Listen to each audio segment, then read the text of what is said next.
Greetings from Adelaide, South Australia. My name is Associate Professor Dr. Dale Hanson. I'm a retired emergency physician, an injury prevention researcher and practitioner, and chair of the International Safe Community Certifying Centre. It was a busy Saturday night in the ED. The trauma page summoned me away from the frustrated queue of patients to the resuscitation room in a life and death struggle to save 4 innocent lives. The family had gathered to celebrate Dad's birthday, but as they waved goodbye to Dad, Mum and their 2 youngest daughters, they watched in a horror as a car appeared from nowhere and slammed into them at high speed. In the resuscitation room, our efforts proved futile. One by one, we turned off the ventilator, stopped the infusions, covered the body, mopped the blood off the floor, and turned our attention to the traumatised family, with no good news to share. Then the police brought him in, loud and very drunk, for a blood alcohol test. Sometimes the choices we make affect others. As we turn our attention to the COVID-19 pandemic, I want to pose the question, what is public health? Is public health about the health choices we make for ourselves? Or is it about the choices we make for others? I think public health is about both those things. The choices I make about my own health, but the choices others make that affect my health. Because behaviour, my choice, is just the tip of the public health iceberg. Hidden below the waterline, the choices of others affect the environment in which I live, work and play. I think it makes no sense to talk about individual rights unless you at the same time talk about shared responsibilities. The striking thing about the COVID-19 pandemic is that everybody is not equal. The virus is everywhere, and that means that it is able to exploit points of vulnerability.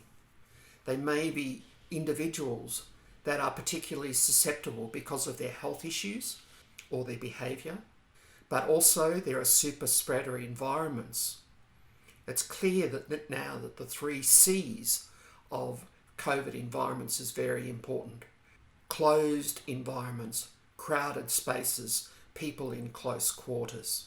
And it's also evident social issues have had a huge impact on the COVID-19 pandemic. Australia's had the benefit of being a distant, isolated nation. And so we have been able to cut ourselves off from the rest of the world and protect ourselves. And the major route of seeding of the community of COVID has come from our quarantine hotels. And social issues have been hugely important driver of the numerous incidents when COVID has broken out of the quarantine hotels. And in particular, insecure casual employment has been a common theme of the spread of COVID-19. As casual workers who need multiple jobs to survive work both in the quarantine hotels and have other jobs outside the hotels. And they have been the major vector of transmission of COVID-19 from the hotels into the community. The same story is evident in the aged care sector, which has been badly hit by COVID-19 in Australia. And here too, a low-paid health workforce that needs to work multiple jobs to survive increases the chance staff would be infected and transmit COVID between facilities. And without leave provisions, these workers are reluctant to stay at home if unwell, and that further increases the risk of transmission. I want to reflect for a moment on the economics of the COVID pandemic. This has been framed as the tension between health and wealth.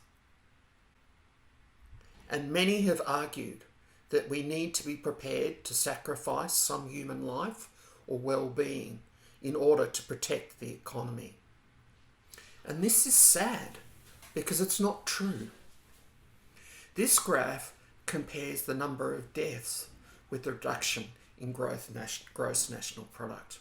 And what you can see is those countries with the highest death rate in fact, have the greatest reduction in gross national product. And those countries with a lower death rate have a reduced reduction in gross national product. I hope you can see the way to preserve the economy is to protect the health of the citizens.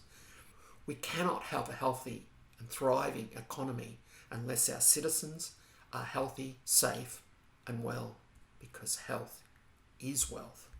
But a lot can be done when everyone works together, because expertise from three groups is needed in this situation. The researchers know why and what to do. They understand best methods. And administrators are experts in how to get things done. They understand best practice. And finally, and perhaps most importantly, our community are experts in context. They know what works best for them. Margaret Mead has observed that never doubt that a small group of thoughtful, committed people can change the world. It's the only thing that ever has. COVID reminds us of the profound consequences of our decisions. Politicians and business leaders willing to sacrifice human lives for the sake of the bottom line.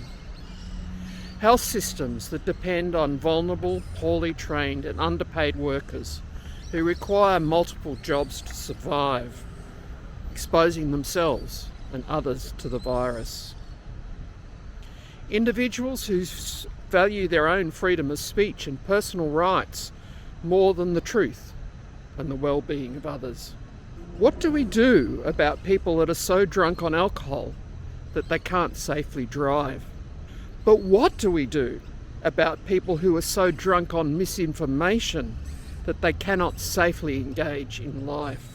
In a society obsessed by personal opinion and looking after number one, COVID has shown us that it's time to make an other choice. What choice will you make for the benefit of others?